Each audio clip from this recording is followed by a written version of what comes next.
उनको उनके बारे में अगर आज बात करने का मौका मिला है तो मैं उसके ऊपर ना करूँ और घर चली जाऊँ।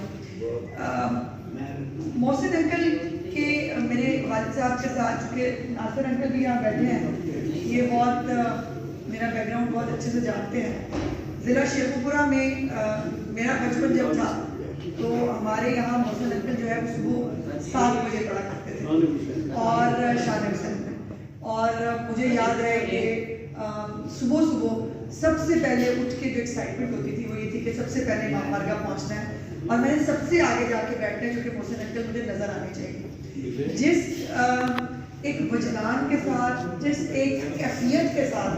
वो वजह सुनाया करते थे, वो यकीनन मैं समझती हूँ कि सुनने से ज़्यादा देखने से ज़्यादा।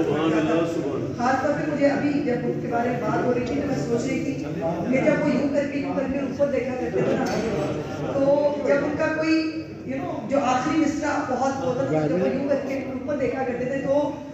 वो एक एक्साइटमेंट का वो लेवल होता था उस वक्त कि यार ये बहुत बड़ा जुमला है जो मुझसे आने वाला है और उसका इंतजार किया करते थे। मेरे लिए वैसे आज तकलीफ है ये देख कर के मोहसिन नकवी साहब जो हैं उनकी शहादत पे ये तकलीफ उनके शाया निशान नहीं थी। उनके लिए बड़ी तकलीफ का एहतमाम होना चाहिए था, उनके लिए वो जाया था। और जिस तरह से उन्होंने अहले बैत की शान है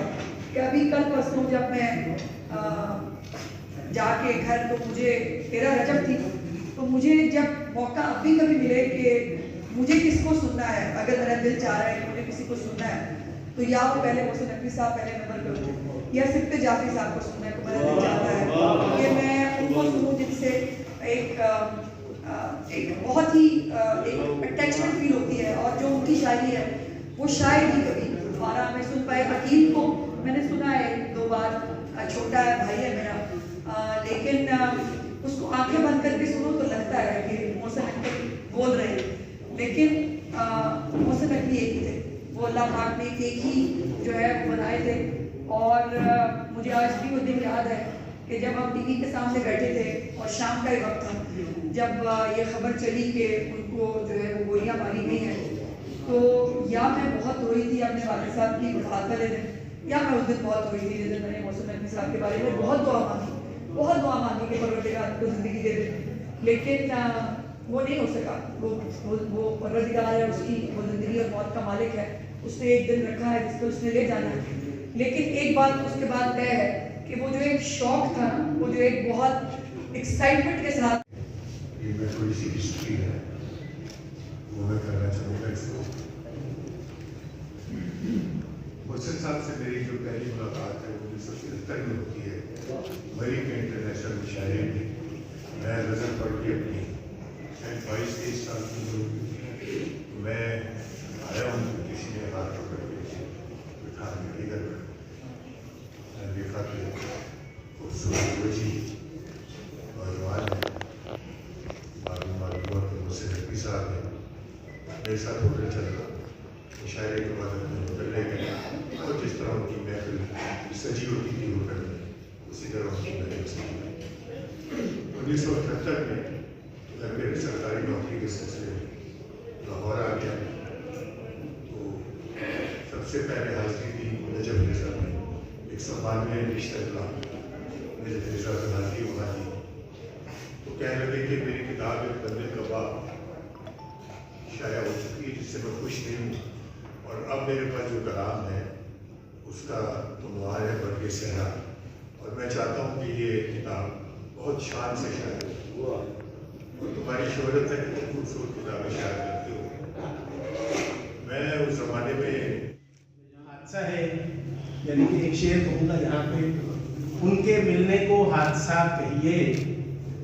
हादसे बारहा नहीं होते। मैं अभी मुझे खबर मिली कि मोहतरमा यहाँ पे तशरीफ फरमा है, काफ़ी वक्त गुजरा, नज़र शाह साहब, सभी साहबान जहाँ जहाँ से भी तशरीफ लाए, सभी सूरमार हैं, यही क़यामत के लम्हात थे, यही क़यामत की घड़ी थी।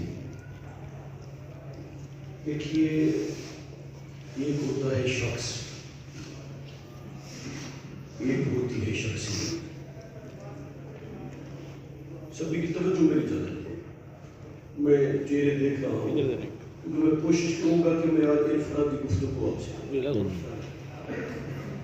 آپ نے شہید محسن نقوی کے حوالے سے خوبصورت باتیں سنی۔ آج الحمدللہ لاہور میں ایک محفل ہو رہی ہے جہاں 4-5 بندہ تشریف ایک ادا یاد رکھے، فضائل و مصائب تیرا پڑھنا، دنیا تیری ایک ادا یاد رکھے گی، اور ان کے سخن کا جو سفر ہے وہ ایک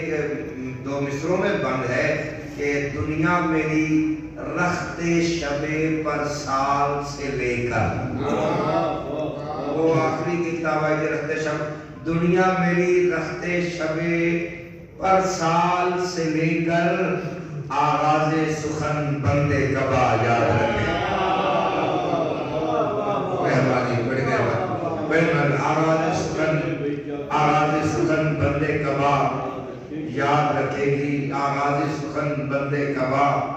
یاد رکھے گی۔ اور محسن تو نبی ایک مسافر تھے کہ جن کو، محسن تو نبی ایک مسافر تھے کہ جن کو اس شہر کی سنسان فضا یاد رکھے گی۔ شعلہ قندیل گرا دے، ممکن ہو جو بھوکوں سے تو سورج کو بجھا دے، دھرتی کے خدا شعلہ قندیل گرا دے، ممکن ہو جو بھوکوں سے تو سورج کو بجھا دے، یہ ست پیغمبر کا لہو چاٹنے والے، یہ ست پیغمبر کا لہو چاٹنے والے کیسے بھلا اجداد کی سنت کو بلاتے ہیں؟ اگر چاہے یہ مسجد ہو، کلیسا ہو کہ مندر، اگر چاہے یہ مسجد ہو، کلیسا ہو کہ مندر، پتھر کو زبان دے کسی ممبر پہ بٹھا دے، پتھر کو زبان دے کسی ممبر پہ بٹھا دے، مقتل کو چلا پھر کسی شبیر کا اثر۔ یہ جملہ ضرور عرض کرتا ہوں، خود ہے کچھ محسن کے دوست ہیں، ظاہر محسن شہید محسن نقوی کو دیکھا تھا، جب میں نے شہید محسن نقوی کی شہادت کی خبر سے، 2 ہستیاں ایسی تھیں، ایک شہید علامہ عرفان حیدر آبادی کہ وہ اس لیے بھی ہے کہ اس کا تعلق سادات گھرانے سے ہے، اس لیے سید سخی بھی ہوتا ہے، سید خوبصورت بھی ہوتا ہے، سید خوبصیرت بھی ہوتا ہے۔ محسن نقوی کا ایک اپنا نام تھا اور ان کی ایک اپنی پہچان تھی، ذاکر اہل بیت ہونے کی، اور یہ جو نمایاں مقام انہیں مالک نے عطا کیا تھا، شہید محسن نقوی نے یہ ثابت کیا کہ وہ واقعاً ذاکر حسین ابن علی علیہ السلام۔ مجھے محسن نقوی شہید کے بعد